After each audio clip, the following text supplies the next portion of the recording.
Alors, dégâts matériels, rappelons également que le bilan fait état d'un mort et de 15 blessés. Vous avez parlé des difficultés plus largement, Bruno Le Maire. Nous sommes dans un pic d'inflation, c'est ce que vous avez dit. Et même si la France, il faut le dire, est l'un des pays de la zone euro avec l'inflation la moins forte, cela reste quand même sans précédent depuis 40 ans. Qu'est-ce qui vous fait dire qu'il y aura une décrue que vous situez précisément fin 2023 ? D'abord, je voudrais rappeler les propos du commissaire européen Thierry Breton. La France est le pays qui gère le mieux cette inflation. Ce n'est pas moi qui le dis, c'est Thierry Breton, commissaire européen. Et la réalité est qu'effectivement, nous avons aujourd'hui le taux d'inflation le plus faible des pays de la zone euro, à peu près 5%. Pourquoi ? Parce qu'avec le président de la République, nous avons anticipé cette inflation. On avait bien vu que la reprise était très forte, donc il y a à avoir des tensions sur l'offre de produits. Ensuite, il y a eu la crise ukrainienne qui s'est rajoutée à cela au début 2022. Donc tout cela a provoqué une flambée des prix, face à laquelle notre première responsabilité est de protéger les Français. Et nous continuerons à les protéger. Mais ensuite, j'ose espérer que dans le courant de l'année 2023, les chaînes de valeur se remettront en ordre. On peut espérer que la Chine se rouvrira, c'est aussi un des éléments de tension. Et donc nous anticipons qu'après ce pic inflationniste de 2022, dans le courant de l'année 2023, on devrait revenir à une inflation plus raisonnable. Mais je veux être très clair aussi, cette inflation plus raisonnable restera plus élevée que ce à quoi nous étions habitués. On était habitués à une inflation de l'ordre de 1%. Nous aurons une inflation qui sera plutôt autour de 2%, pour deux raisons très simples.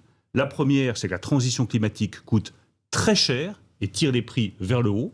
Et la seconde, c'est que la régionalisation des chaînes de valeur, le fait qu'on se remette à produire chez nous, je suis ministre de la souveraineté industrielle numérique, c'est très bien, mais c'est un peu coûteux. Oui, mais dites-nous, l'inflation sur l'électricité, sur l'énergie, elle est quand même beaucoup liée à la guerre en Ukraine. Donc qu'est-ce qui peut laisser penser qu'en 2023, il y aura une amélioration de ce côté-là ? Alors, elle est d'abord liée, la flambée des prix de l'électricité, du gaz, elle remonte à l'automne 2021.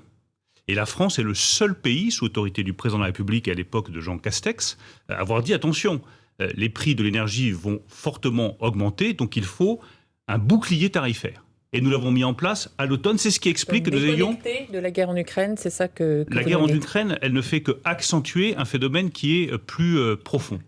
Et notre responsabilité maintenant, c'est d'accélérer la transition énergétique, c'est d'être plus indépendant en matière de production énergétique, parce que c'est la meilleure réponse pour faire face à cette flambée. Mais Bruno Le Maire, et ça prend du temps. Ce pic inflationniste, il dure aussi parce que la guerre en Ukraine dure, parce qu'il nous faut trouver, un approvisionnement de substitution au pétrole russe. C'est pour ça on ne peut pas savoir quand la guerre se termine, donc c'est difficile d'avoir une lecture comme l'autre. Fin 2023, on ne sait pas combien de temps durera cette guerre, bien entendu.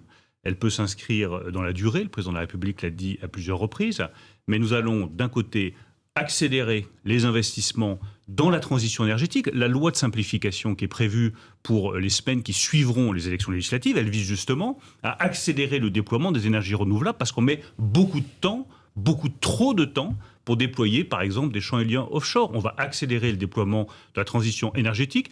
Et puis, on cherche aussi, soyons clairs, des substituts à l'approvisionnement en gaz ou en diesel venu de Russie. Par exemple, les Émirats arabes unis peuvent être une solution de remplacement, au moins temporaire, au pétrole et au diesel russe. Ce sont des discussions pour l'instant. Plus qu'à l'étude, c'est des discussions qui sont déjà engagées avec les Émirats arabes unis. Il faut que nous trouvions une alternative au pétrole russe. Et je le redis à quel point la décision qui a été prise de l'embargo sur le pétrole russe est à l'honneur de la présidence française de l'Union européenne et à l'honneur de l'Union européenne. Là, vous répondez à des critiques, notamment de certains comme Marine Le Pen, qui vous disent « Oui, mais vous ne pensez pas au pouvoir d'achat. À un moment, les opinions publiques risquent de se retourner en disant « Écoutez, ça pèse trop lourd. » Moi, je pense à l'indépendance française. Donc, visiblement, Marine Le Pen n'a pas grand-chose à faire. Elle est dans les mains de M. Poutine. Si elle veut continuer à apporter 800 millions de dollars par jour, tout à fait, Sonia Mabrouk, par jour, à Vladimir Poutine, c'est son droit. Mais nous défendons une politique d'indépendance vis-à-vis de Vladimir Poutine, une politique d'indépendance énergétique. Visiblement, ce n'est pas la ligne du Rassemblement national qui est